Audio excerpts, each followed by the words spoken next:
As Jonathan's working on the roof, Martha tells him to be careful. We then hear a screeching sound coming from the barn. He then stumbles off the roof. Clark hears the commotion, quickly runs to catch him and saves him on time. He doesn't understand where it came from. Jonathan somehow calls Clark Kal-El. Clark questions him and says that must be the key. He claims he just slipped. Clark then takes out the key. At Luther Corp, as Lionel's about to pull the trigger, his phone rings. He answers it and then puts his gun away. Clark goes to the caves and tells him to keep Jonathan out of it. As he points the key, the wall activates and the key begins connecting to the wall. Just then, we hear someone. Clark removes the key and Lionel's down there. Clark says he wants to be alone. Lionel says that he thinks these walls may possess the secrets of the universe. He then asks him about his dad's recovery and says that one has only one father. He then stares at the wall's key shape. Clark runs off.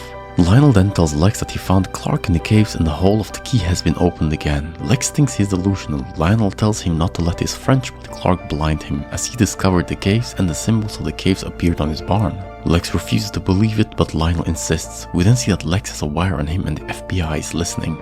Jonathan stares at the key and says that he said there was more time. When Clark asks who he's talking to, he says he's thinking out loud. Clark knows it's Jor-El. When Clark asks what's going on, he says that Clark will not have to face mortality and he wonders what he achieved in his life. Clark says that he's just tired and then puts the key in the box and unlocks it. Lex tells the FBI that Clark has nothing to do with his father's eccentrics. They should focus on his illegal cellular research, cloning and crimes against humanity. But the man says why he had to file on Clark himself. Lex says he's a nobody, but the other agent says that he's a nobody who's pals with Dr. Virgil Swann. Lionel visits Dr. Swann. He knows that Lionel's been reading Clark's emails. Lionel then states that he's the conservator of the Kawachi caves. If he knows what's written on the wall, he'll hand the conservancy to his foundation.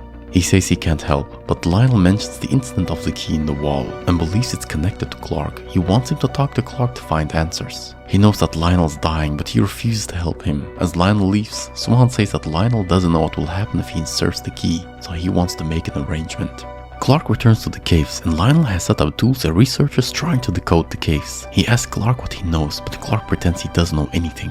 When Clark says he won't find it, Lionel says he's closer than he thinks. We then see the FBI arrive at the barn and they have a search warrant. They then begin looking into everything. As Martha comes to the barn, someone takes the box and breaks the lock, but she's stopped. Clark doesn't know where his father is. As he speaks to Lana, they share a kiss, but she says that they tried this before and he should look for his dad. Clark then leaves and Lana sheds a tear. Clark then finds his dad at the graveyard, at his father's grave.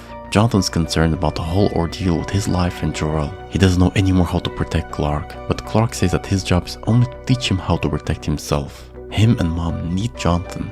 Clark then takes him back home. When they get back home, they see the whole place as a mess. Martha says that the key is missing, but Jonathan tells him not to worry as he has the key.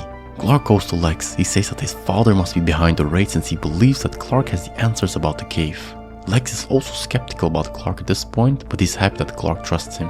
When Lex goes to the FBI guy, he says that they didn't storm the barn. Clark then arrives and looks through the van. He sees the wire on Lex and listens in. The man says that they're interested in Lionel and not Clark. As Lex walks back, Clark grabs him and says he's been spying, but Lex explains that it's about Lionel. It is Lionel who raided the farm and Lex wonders why. Clark says that it's probably a warning to Lex. Lex apologizes to have him involved but knows he's already involved as he knows Dr. Virgil Swann. Clark says that Swann was also studying the caves, so Lex says that he's involved with 2 billionaires. They are his enemies and not him.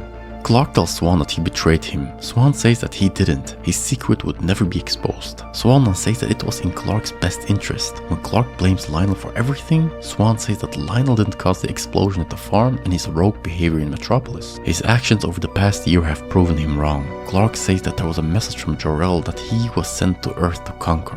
When Clark asks if he knows about this, he says that he's still on the same journey as him and calls him Kal-El, but Clark doesn't want to be called that name. So Swann says that fathers often want futures that their sons reject. Clark says he doesn't know him and everything he said has come true. He doesn't want his father to die for his mistakes. Swann then says that there's something he wants to show him. Clark reads on the screen, "I am waiting." When Clark says that it comes from Jor-El, Swann says that it didn't come from the stars, but from Earth, and he believes that it isn't meant for Clark. We then see the key activating again and Jonathan grabs it. When Clark comes home, his dad is gone. Clark says Jor-El is trying to contact someone. He thinks that Jonathan's been getting messages through the key. Jonathan comes with a gun to the caves. He tells everyone to get out and shoots at the computer. He tells Lionel that he has no business down here. He's not gonna allow him to get what he's looking for and tells him to stay away from Clark. Lionel says that Clark learned weakness from him, so Jonathan hits him in his face, but Lionel hits him back and pushes him into the machines. They fight and struggle. Lionel has the upper hand and begins beating Jonathan. The key begins glowing and Lionel takes it off Jonathan, but Jonathan hits his hand. As it's on the ground, Lionel tries to reach for it, but Jonathan holds him back. But the key begins floating and then flies towards the wall. It then hits the glass structure and begins forming some kind of liquid energy membrane. As Lionel stares, Jonathan begins choking him. Clark arrives and takes him off. The security then grabs Jonathan, but he says that Lionel illegally raided his farm and he better let him go. Lionel then lets him go. One of the researchers tells Lionel to take a look, and we see the octagonal shape has sealed the wall. Lionel says that the key must be in the wall. Clark says he doesn't have it.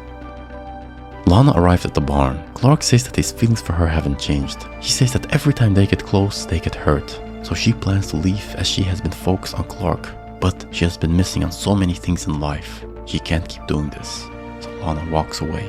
As Jonathan's working, he sees Clark standing alone thinking. Clark says that they have to talk about what happened. Jonathan can't explain it all. Clark says that there must be more to the deal he made with Jor-El than his health. Jonathan then states that all the actions of the past days were solely his and not Jor-El's. Clark then asks him what Jor-El's waiting for and if he made a promise with him. Jonathan says that it's none of his concern. He will take full responsibility for his actions.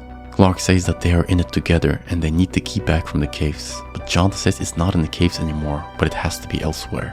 We then see Swann looking at the box. He's now in the possession of the key somehow.